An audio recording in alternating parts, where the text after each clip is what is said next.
Assalamualaikum warahmatullahi wabarakatuh. Perkenalkan, nama saya Al-Musjan. Saya mahasiswa IAIN Fatahul Muluk Papua, Prodi PGMI semester 1. Di sini saya akan menjelaskan secara singkat tentang penyelenggaraan dan sistem nasional pendidikan. Pendidikan nasional adalah pendidikan yang berdasarkan Pancasila dan Undang-Undang Dasar Negara Republik Indonesia tahun 1945 yang berakar pada nilai-nilai agama, kebudayaan nasional Indonesia, dan tanggap terhadap tuntutan perubahan zaman.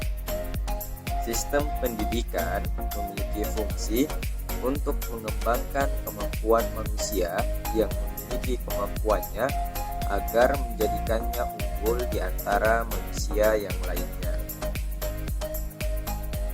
Berkat adanya kemampuan yang ditempa dengan baik, manusia tersebut akan lebih termotivasi untuk mencapai tujuan hidupnya.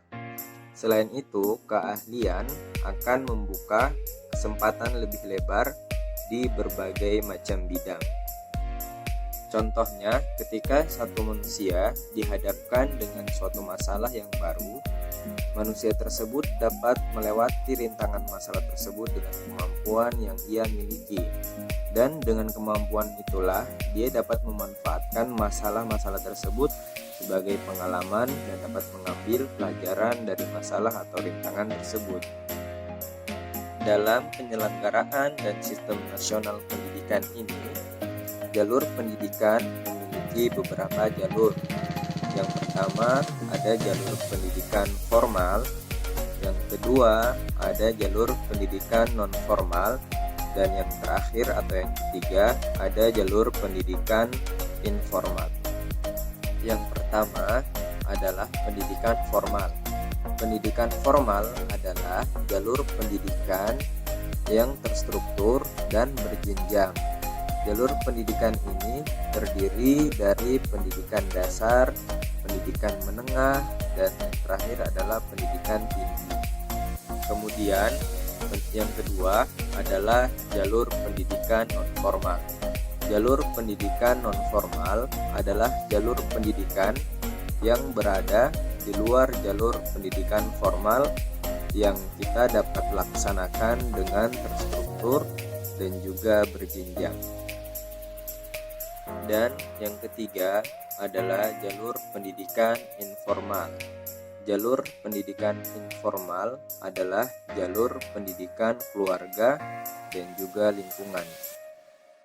Dan di dalam jenjang pendidikan nasional terdapat beberapa jenis pendidikan.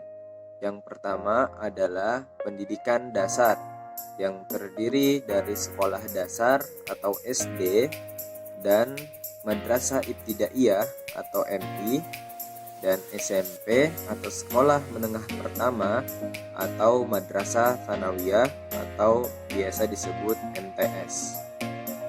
Dan yang kedua ada pendidikan menengah.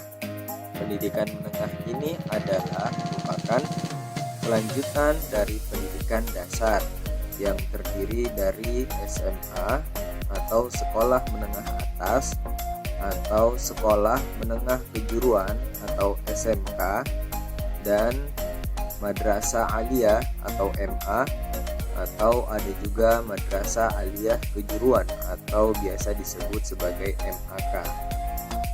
Dan yang ketiga adalah pendidikan tinggi yang merupakan lanjutan setelah pendidikan menengah yang mencakup berbagai macam program seperti program menuju diploma, sarjana, magister, spesialis, atau doktor.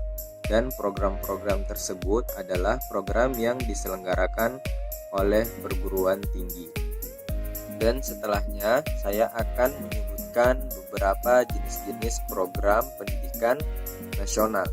Yang pertama ada pendidikan umum, yang kedua ada pendidikan kejuruan, yang ketiga ada pendidikan akademik, dan yang keempat ada pendidikan vokasi, yang kelima ada pendidikan profesi, yang keenam ada pendidikan keagamaan, dan yang terakhir atau yang ketujuh ada pendidikan khusus. Dan di sini saya akan menjelaskan salah satu istilah yang berada di dalam dunia pendidikan nasional, khususnya di negara kita Indonesia. Di sini ada salah satu istilah yang biasa disebut sebagai SMP atau Standar Nasional Pendidikan.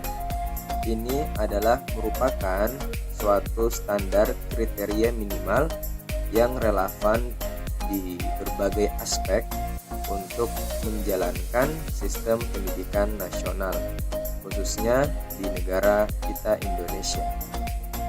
Dan yang terakhir, saya akan menjelaskan tentang fungsi dan juga tujuan pendidikan nasional.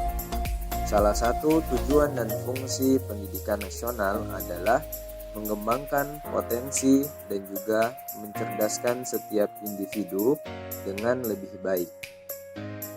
Dan dengan tujuan ini diharapkan bagi mereka yang memiliki pendidikan baik dapat memiliki kreativitas, pengetahuan kepribadian, mandiri, serta dapat menjadi pribadi yang lebih bertanggung jawab ke depannya. Demikianlah yang dapat saya jelaskan pada kesempatan kali ini. Kurang dan lebihnya saya mohon maaf. Wassalamualaikum warahmatullahi wabarakatuh.